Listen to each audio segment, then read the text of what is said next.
আসসালামু আলাইকুম, আশা করি সবাই ভালো আছেন। গত ভিডিওতে আমি আপনাদের দেখিয়েছিলাম যে জাভা প্রোগ্রাম লেখার জন্য যে এনভায়রনমেন্ট সেটআপ করতে হয়, এনভায়রনমেন্ট সেটআপ করার জন্য জেডিকে এবং নেটবিনস ইনস্টল দিয়ে সেটআপ করতে হয়, সেগুলো আমি গত ভিডিওতে দেখিয়েছি।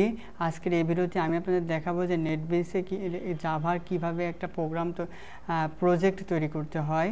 তো চলুন শুরু করে। দেখতে পাচ্ছেন যে আমি নেটবিনসটা ওপেন করে রেখেছি। এখন যেটা করব সেটা হচ্ছে ফাইল। এখানে দেখতে পাচ্ছেন যে বাম সাইডে উপরে কর্নারে ফাইল থেকে নিউ প্রজেক্ট। আমরা এখন প্রজেক্ট তৈরি করব। প্রজেক্টের আন্ডারে আরও কয়েকটা বিষয় তৈরি হয়, সেগুলো আমি আপনাদের সামনে আলোচনা করব।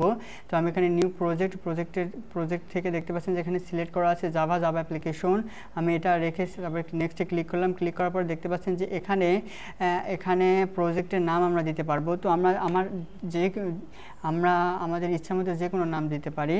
তো আমরা মূলত যেই কাজ করবো সেই কাজের উপর নির্ভর করে আমরা একটা নাম দেবো পরবর্তী সময়ে। বাট এখন যে কোনো একটা নাম দেওয়া যেতে পারে, লাইক হ্যালো দিতে পারি বা যে কোনো একটা। আমি যাই হোক হ্যালো দিলাম। দেওয়ার পরে ফিনিশে ক্লিক করলাম। করার পর দেখতে পাচ্ছেন যে একটা প্রজেক্ট তৈরি হয়ে গেছে। প্রজেক্টের নাম হচ্ছে হ্যালো। এই প্রজেক্টের আন্ডারে তৈরি হয়েছে একটা প্যাকেজের নামও হচ্ছে আপনার com.mycompany.hello।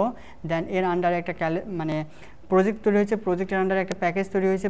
প্যাকেজের আন্ডারে তৈরি হয়েছে একটা ক্লাসের আন্ডারে তৈরি হয়েছে একটা মেথডের আন্ডারে তৈরি হয়েছে মূলত হচ্ছে এখানে একটা জাভা প্রোগ্রামিংয়ে কোনো কিছু প্রিন্ট করার জন্য যে প্রোগ্রাম লেখা হয় সেটা তৈরি হয়ে গেছে। এখানে আমি কিছু কমেন্ট আছে, কমেন্টগুলো নিয়ে আমি পরে আলোচনা করব। কমেন্টগুলো কেটে দিই। তো দেখতে পাচ্ছেন যে প্রজেক্টের আন্ডারে প্যাকেজ তৈরি হয়েছে। প্যাকেজের আন্ডারে একটা ক্লাস তৈরি হয়েছে। এই পাবলিককে মূলত বলা হয় অ্যাক্সেস মডিউল। অ্যান্ড দেন এটা ক্লাস ওয়ার্ড বা কিওয়ার্ড প্রোগ্রামিং ল্যাঙ্গুয়েজে, প্রত্যেকটা প্রোগ্রামিং ল্যাঙ্গুয়েজে কিওয়ার্ড থাকে এবং কিওয়ার্ডের একটা নির্দিষ্ট মিনিং থাকে সেই প্রোগ্রামিং ল্যাঙ্গুয়েজের কাছে। তো এখানে দেখতে পাচ্ছেন যে প্যাকেজ, পাবলিক, ক্লাস, তারপরে স্ট্যাটাস, ভয়েড, এগুলোর প্রত্যেকটা একটা নির্দিষ্ট মিনিং বা একটা নির্দিষ্ট অর্থ আছে জাভা প্রোগ্রামিংয়ের কাছে। তো চাইলে আমরা যে কোনো জায়গায় যে কোনো কারণে এইসব ওয়ার্ডগুলো আমরা ব্যবহার করতে পারবো না। এগুলো মূলত হচ্ছে জাভা প্রোগ্রামের সংরক্ষিত কিওয়ার্ড, ঠিক আছে। তো দেখতে পাচ্ছেন যে একটা প্যাকেজের আন্ডারে একটা ক্লাস তৈরি হয়েছে। তো ক্লাসের মধ্যে মেন মেথড তৈরি হয়েছে। এই মেন মেথডের মধ্যে মূলত আমরা আমাদের জাভা প্রোগ্রামগুলো লিখবো। তো এখানে দেখতে পাচ্ছেন যে একটা প্রোগ্রাম লেখা আছে, যে প্রোগ্রামে দেওয়া আছে system.out.println, তারপরে হচ্ছে ফার্স্ট ব্র্যাকেটের মধ্যে দেওয়া আছে আন্ডারস্কোর ডবল কোটেশন, দেন ডবল কোটেশনের মধ্যে হ্যালো ওয়ার্ল্ড লেখা আছে। আমি জাস্ট লিখলাম যে হ্যালো সোহান।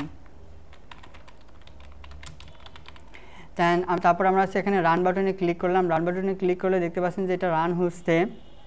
তো রান হওয়ার পরে দেখতে পাচ্ছেন যে সাকসেস অ্যান্ড দেন হ্যালো সোহান এখানে লেখাটা চলে আসছে। তো আমরা চাইলে আমি এর নিচে আরও শো করতে পারবো। লাইক মনে করেন যে system system.out.println, দেন ফার্স্ট ব্র্যাকেট লাস্টে ক্লোন অ্যাড হয়ে গেছে, দেন ডবল কোটেশন, দেন আমি লিখতে পারি হ্যালো ভিওয়ার্স। দেন এখানে আমি রানে ক্লিক করলাম। রানে ক্লিক করলে যেটা হবে দেখতে পাচ্ছেন যে হ্যালো সোহান প্রথমে ছিল, তারপরে আসছে হ্যালো ভিউয়ার্স। এখানে দেখতে পাচ্ছেন যে এলএন একটা প্রিন্ট এলএন আছে। তো আমি এখান থেকে যদি এলএনটা কেটে দিই, এলএন মানে নিউ লাইন। তো আমি এলএন কাটলাম। কাটার পরে এখন আমি প্রোগ্রামটা রান করেছি। দেখতে পাচ্ছেন যে এখানে হ্যালো সোহান তারপরে হ্যালো ভিউয়ার্স আসছে। মানে যখন আমরা প্রিন্টের সাথে এলএনটা যোগ করব তখন তারা নিউ লাইন যোগ করবে, মানে আলাদা আলাদা লাইনে প্রিন্ট হবে, ঠিক আছে। তো আজকের এই ভিডিওতে আমি আপনাদের এতটুকুই দেখাতে চাচ্ছিলাম। আর একটা প্রজেক্টের আন্ডারে একটা প্যাকেজের আন্ডারে অনেকগুলো ক্লাস হতে পারে। তো অনেকগুলো ক্লাস তৈরি কীভাবে করতে হয় আমি আপনাদের সেটা দেখাচ্ছি। তো দেখতে পাচ্ছেন যে এটা হচ্ছে আমাদের একটা প্যাকেজের উপর ক্লিক করে আমি রাইট বাটন ক্লিক করলাম। দেন তারপরে দেখতে পাচ্ছেন যে নিউ থেকে আমরা এখানে দেখতে পাচ্ছেন যে দ্বিতীয় নাম্বারে দেওয়া আছে জাভা ক্লাস। আমি এখানে জাভা ক্লাসে তৈরি করলাম। এখানে আমি জাভা ক্লাসের নাম আমার যেটা খুশি আমি সেটা দিতে পারি। তো আমরা যখন রিয়েল লাইফে কাজ করবো তখন কাজের উপর নির্ভর করে যে কোনো একটা নাম দেওয়ার প্রয়োজন হবে। বাট আমি এখন নিউ ক্লাসে রাখছি। দেন রাখার পরে আমি ফিনিশে ক্লিক করলাম। ফিনিশে ক্লিক করার পরে দেখতে পাচ্ছেন যে এখন আরেকটা ক্লাস তৈরি হয়েছে এবং ক্লাসের মধ্যেও সে আপনার প্যাকেজ আছে, ক্লাস আছে, কিন্তু এখানে যখন আমরা নতুন করে প্যাকেজ প্রজেক্ট তৈরি করব তখন কিন্তু আপনার হচ্ছে ক্লাসের মধ্যে হচ্ছে মেন মেথডটা তৈরি হয়ে যাবে। বাট এখানে যখন আমরা ক্লাস তৈরি করব তখন ক্লাসের মধ্যে অটোমেটিক্যালি মেন মেথডটা তৈরি হবে না, সেটা আমরা দেখতে পাচ্ছি এখানে। এখন দেখতে পাচ্ছেন যে এই যে যে ফোল্ডারের মধ্যে আমরা প্যাকেজটা তৈরি করছিলাম, প্যাকেজ তৈরি করার সময় এই যে ফাইল থেকে নিউ থেকে নেক্সট, তারপরে যে দেখতে পাচ্ছেন যেটা প্যাকেজ নেম, এই যে এখানে যে প্যাকেজের লোকেশন দেওয়া আছে সেখানে একটা ফোল্ডার তৈরি হয়ে যায়। সরি, তো সেই ফোল্ডারটা আমি আপনাদের দেখাচ্ছি আমার কম্পিউটারে গিয়ে।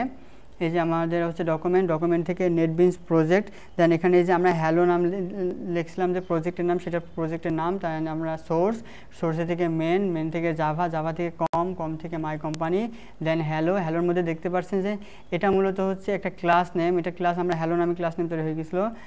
সরি, ক্লাস নেম না, এটাতে মূলত একটা মেথডটা হ্যালো নামে তৈরি হয়ে গেছিলো। এই যে এখানে দেখতে পাচ্ছেন যে এই প্যাকেজের হ্যালো নামে তৈরি হয়েছিল, এবং সেই প্যাকেজের আন্ডারে যে দুইটা আমরা হচ্ছে ক্লাস তৈরি করেছিলাম, সেই ক্লাস দুইটা এখানে দেখা যাচ্ছে।